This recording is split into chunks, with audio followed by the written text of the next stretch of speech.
নীলাচল বান্দরবান জেলার এক স্বর্গীয় স্থান।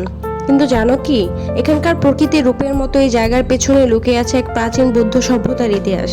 নীলাচল, যার মানে নীল পাহাড়। নীলাচল সমুদ্রপৃষ্ঠ থেকে প্রায় 2000 ফুট উচ্চতায় অবস্থিত। এটি বান্দরবান শহর থেকে প্রায় 5 কিলোমিটার দূরে টাইগার পাড়ার পাহাড়ের উপর অবস্থিত।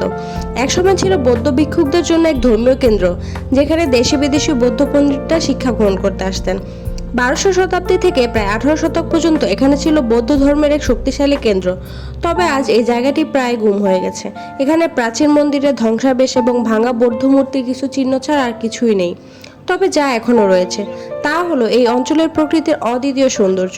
পাহাড়ের চূড়া থেকে দেখতে পাওয়া সুদূর উপত্যকার সবুজ মেঘে ঢাকা পাহাড়ের দৃশ্যে, আর সেখানে বইতে থাকা হিমশীতল বাতাস, এগুলো এমন এক অনুভূতি দেয় যা ভাষায় প্রকাশ করা সম্ভব নয়।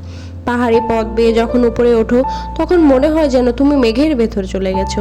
এখানকার ঝর্ণা, বাঁশের ঝাড় আর বনের স্নিগ্ধতা তোমার মনকে এক অন্য পৃথিবীতে নিয়ে যাবে। আজ নীলাচল শুধু প্রাকৃতিক সৌন্দর্য দিয়েই নয়, বরং ঐতিহাসিক গুরুত্বে অসাধারণ। এটা আমাদের মাটি ও ইতিহাসের এক অমূল্য রত্ন। ইতিহাস শুধু বইয়ের পাতায় নয়, আমাদের চারপাশেই লুকিয়ে আছে। বাংলাদেশের প্রতিটা জায়গা এক একটা গল্প, আর আমরা সেই গল্পগুলোই খুঁজে আনবো তোমাদের জন্য। তাই পাশে থাকো, ইতিহাস ভালোবাসো।